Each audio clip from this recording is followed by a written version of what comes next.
This paper looks scientific. It has tables, citations, a journal logo, and a confident conclusion. But what if nobody actually reviewed it? Everything you've learned in this series assumes the paper went through a real, legitimate scientific process. That assumption isn't always true. Before we go further, one distinction matters. A weak paper may come from a real journal but have poor methods. A predatory paper may look scientific on the surface but lacks a trustworthy publication process entirely. They're different problems, and both deserve your attention.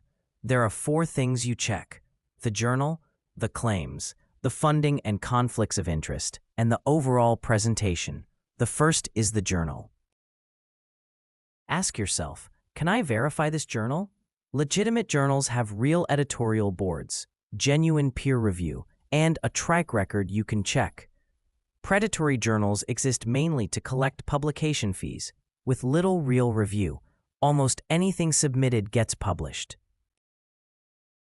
Check whether the journal is indexed in major databases like PubMed, Scopus, or Web of Science. Being indexed isn't a perfect guarantee of quality, and absence from these databases isn't automatic proof of predatory behavior. Some legitimate, newer, or highly specialized journals aren't indexed yet. But it's an important signal to investigate further. Also check the website, a real, identifiable editorial or vague claims and stock photos. Unusually fast publication promises, sometimes days, when real peer review takes months. Aggressive, flattering submission emails.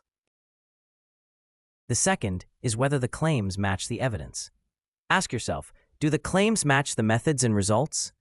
Does the title promise more than a small study can prove? Does the abstract use words like breakthrough or proven for a finding from a tiny, uncontrolled sample? Extraordinary claims require extraordinary evidence. If a paper would overturn established practice, but the study behind it is small or methodologically weak, that mismatch itself is a red flag. The third is funding and conflicts of interest. Ask yourself, who funded this study? This section sits at the end, easy to skip, but it can reshape how you read everything before it. Industry funding doesn't automatically invalidate a study. But if a study testing a specific implant, material, or device was funded by the company that makes it, and the authors are paid consultants, that doesn't make the result false, but it means you should weigh it alongside independent studies before drawing a firm conclusion. The fourth is the overall presentation. Ask yourself, does this look carefully reviewed? Inconsistent numbers between the abstract and results, tables that don't add up, unclear figures, citations that don't actually support the claim attached to them. And notice the tone, measured language like suggests versus marketing language full of certainty and urgency. None of these alone proves much. Together, they're worth taking seriously.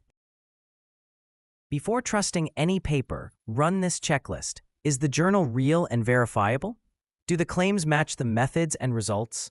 Who funded the study? And are conflicts disclosed? Does the paper look carefully reviewed? And do the citations actually support what they're attached to? No single red flag automatically makes a paper worthless, but when several appear together, an unfamiliar journal, claims that outpace the evidence, undisclosed funding, sloppy presentation, that combination tells you to slow down before accepting anything that paper claims.